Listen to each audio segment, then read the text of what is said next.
پہلے تو آپ نے دنیاوی تعلیم سے شروع کیا سلسلہ؟ جی ہاں، پہلے تو میں مطلب کہ ایف ایس سی کا اسٹوڈنٹ تھا، تو اس کے بعد جو مطلب کہ دین کی طرف راغب ہوا۔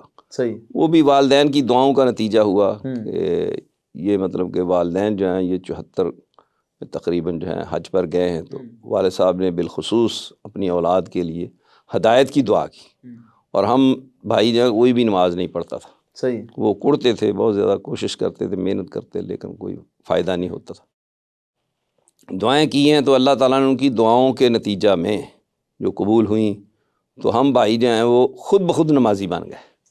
یہ بھی اللہ تعالیٰ کا خاص فضل و کرم ہوا۔ بس میں نماز کی طرف راغب ہوا تو جو مسجد مبارک ہے ہمارے گھر کے سامنے، جس میں آج کل خطیب ہوں، 11 تب سال۔ آپ اہل حدیث ہو چکے تھے؟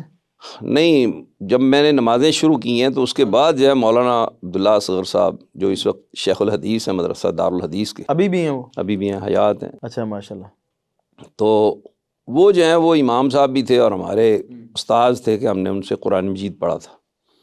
وہ ہمارے تقریباً تمام بھائیوں کے اور آگے بھائیوں کے بچے، بہنوں کے بچے، سب کے استاذ ہیں وہ مولانا عبداللہ اصغر صاحب۔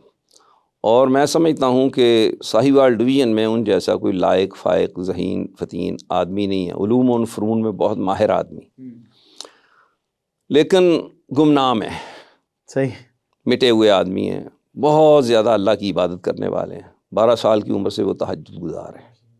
تو والد صاحب ان کے جو ہے ایک مثالی شخصیت تھے، بڑے نیک متقی پرہیزگار تھے، بڑا نام ہے ان کے والد صاحب کا، جن لوگوں نے ان سے فیض پایا، بڑے ان کے عجیب و غریب واقعات ہیں ایمان افروز۔ تو بس انہوں نے ایک دن کہا کہ یہ جو تم نماز پڑھتے ہو یہ حدیث سے ثابت نہیں ہے، رسول اللہ والی نماز نہیں ہے۔ صحیح۔ تو میں نے پوچھا کون سی ہے رسول اللہ والی نماز؟ تو انہوں نے کہا کہ میں آپ کو بتاتا ہوں۔ وہ مشکوٰۃ شریف لے آئے، ابو حمید ساعدی رضی اللہ تعالیٰ عنہ والی روایت جو ہے وہ انہوں نے پوری پڑھ کے سنائی، اور پھر مجھے نماز کا طریقہ بھی بتایا۔ میں نے ویسی نماز پڑھنی شروع کر دی۔ بس وہ میں جذباتی آدمی تھا، جو بڑے بھائی تھے وہ ذرا ٹھنڈے مزاج کے تھے، ان کو بھی انہوں نے بتایا، انہوں نے ویسے نماز پڑھنی شروع کر دی۔ میں نے گھر میں آگے بیان کر دیا کہ جی ہم تو ایسے نماز پڑھتے ہیں، رفع الیدین کرتے ہیں۔ وہ والد صاحب تو بڑے متشدد تھے۔ اس وقت پتہ چلا کہ یہ دیوبندی ہے اور مطلب کہ متشدد ہیں۔ ویسے کام سارے بریلویوں والے کرتے تھے، صحیح، جو رسومات ہوتی ہیں، خرافات ہوتی ہیں، سارے کام کرتے تھے۔ تو وہ اتنی شد و مد سے انہوں نے مخالفت شروع کر دی کہ ہر روز گھر میں جو ہے وہ مطلب اختلاف، جھگڑا شروع ہو گیا۔ وہ ہم بھی بے سمجھ تھے، علم نہیں تھا۔ کتنی ایج کتنی تھی تب آپ؟ میری ایج آپ اندازہ لگا لیں کہ ایف ایس سی کرنے کے بعد جو ہے وہ کیا ایج ہوگی، 76 کے اینڈ کی بات ہے۔ ہاں، تو 76 کے اینڈ تو میری مطلب کہ 3/1/58 کی پیدائش ہے۔ اس سے آپ اندازہ لگا لیں وہ 18 سال۔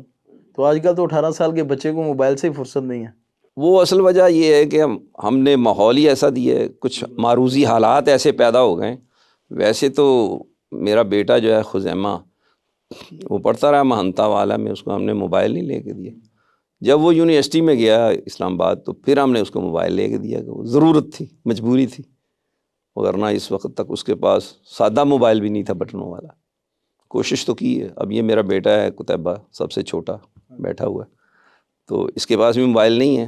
اب یہ مطلب کہ ایف اے کا اسٹوڈنٹ ہے، قرآن حفظ کیا، سارا کچھ تھی، اس کی عمر جو ہے میرا خیال 20 سال کے قریب تو ہوگی۔ شیخ اس کے بعد پھر آپ اختلافات شروع ہو گئے؟ اختلافات شروع ہوئے تو والد صاحب کے اصل میں نا 2 دوست تھے دیوبندی، بڑے ریجڈ قسم کے، تو وہ مسجد میں آتے تو کوئی نہ کوئی جو ہے نا وہ مطلب کہ بات چیت چھیڑتے اور ہمارے ساتھ معاملہ ہوتا ہے اختلاف۔ تو وہ جا کر کے والد صاحب کو دکان پر باقاعدہ رپورٹ کرتے، تو والد صاحب آتے ہی غصے میں وہ گھر میں جو ہے مطلب وہ اپنا غصہ نکالنا شروع کر دیتے۔ یہ اس طرح سے معاملہ چلتا رہا۔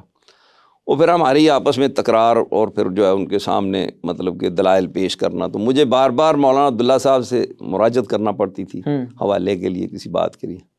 اس بات نے جو ہے میرے اندر یہ جذبہ پیدا کیا کہ مجھے باقاعدہ طور پر جو ہے مطلب کہ خود علم حاصل کرنا چاہیے۔